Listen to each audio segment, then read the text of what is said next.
Hello दोस्तों, आप सभी का स्वागत है हमारे यूट्यूब चैनल युवा विद्यार्थी संघ नंबर 1 पर। तो दोस्तों, आज हम लोग कक्षा 8 का हमारा इतिहास और नागरिक जीवन पढ़ेंगे।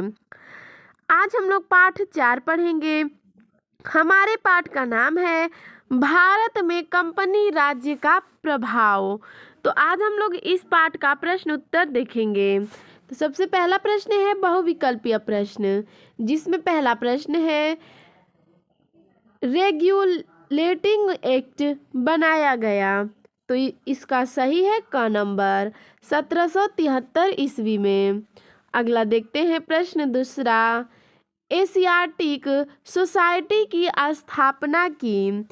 तो इसका है ख नंबर सही, विलियम जोन्स ने। अगला प्रश्न देखते हैं अति लघु उत्तरीय प्रश्न, जिसमें पहला प्रश्न है बंगाल में दोहरी शासन व्यवस्था किसने शुरू की। तो इसका उत्तर है बंगाल पर नियंत्रण होने के बाद क्लाइव ने बंगाल में दोहरा शासन व्यवस्था शुरू की। प्रश्न दूसरा है फोर्ट विलियम कॉलेज की स्थापना कहाँ हुई थी। तो इसका उत्तर है 1801 में कोलकाता में फोर्ट विलियम कॉलेज की स्थापना हुई थी। प्रश्न तीसरा है सुप्रीम कोर्ट की स्थापना किस गवर्नर जनरल ने के समय में हुई। तो इसका उत्तर है सुप्रीम कोर्ट की स्थापना गवर्नर जनरल वारेन हेस्टिंग्स के समय में हुई।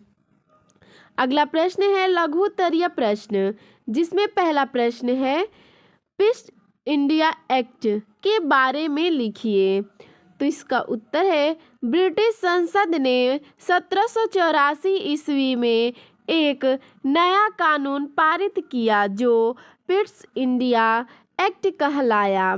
इस अधिनियम के द्वारा ब्रिटिश में एक नियंत्रण परिषद बोर्ड ऑफ कंट्रोल की स्थापना हुई। इस परिषद के द्वारा ब्रिटिश सरकार को भारत में कंपनी के सैनिक, असैनिक तथा राजस्व संबंधी मामलों में एकाधिकार प्राप्त हो गया।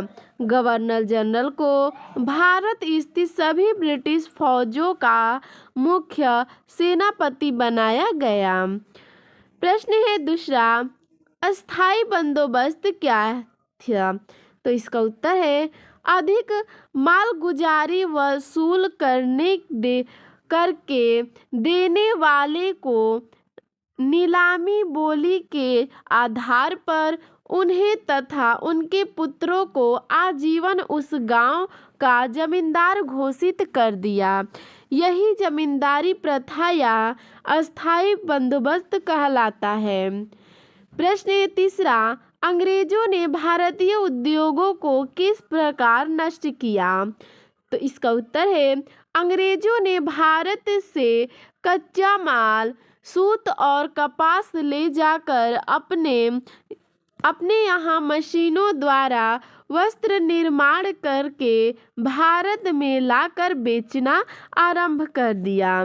इस सस्ते और अच्छे कपड़े का सामना भारतीय उद्योग नहीं कर सके और यहाँ के कारीगर बेकार हो गए।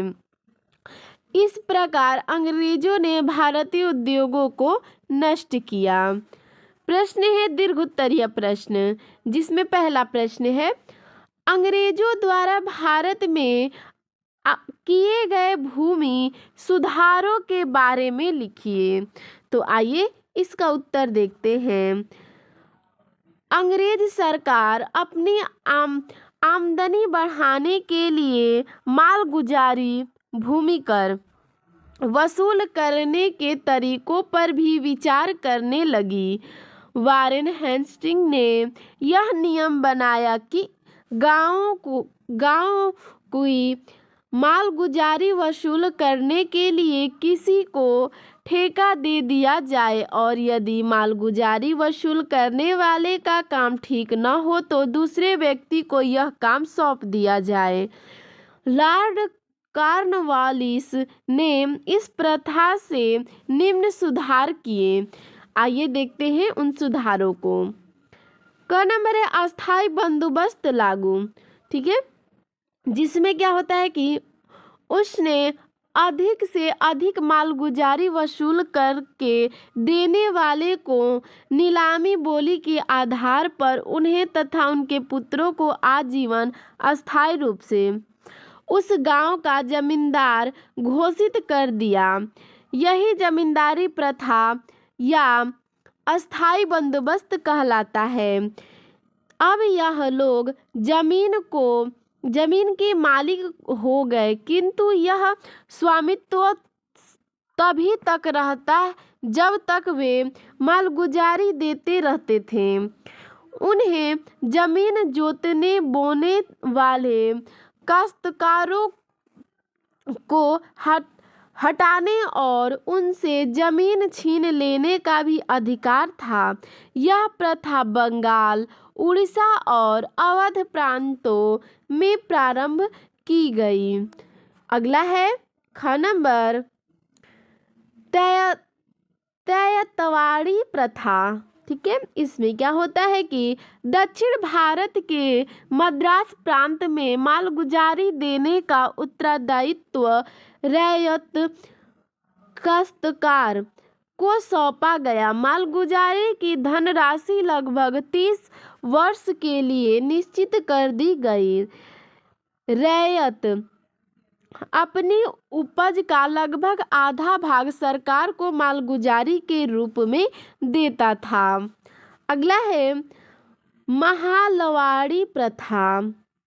उत्तर प्रदेश के पश्चिम में दिल्ली और पंजाब के आसपास मालगुजारी कई गांवों के समूह के स्वामियों से वसूल की जाती थी।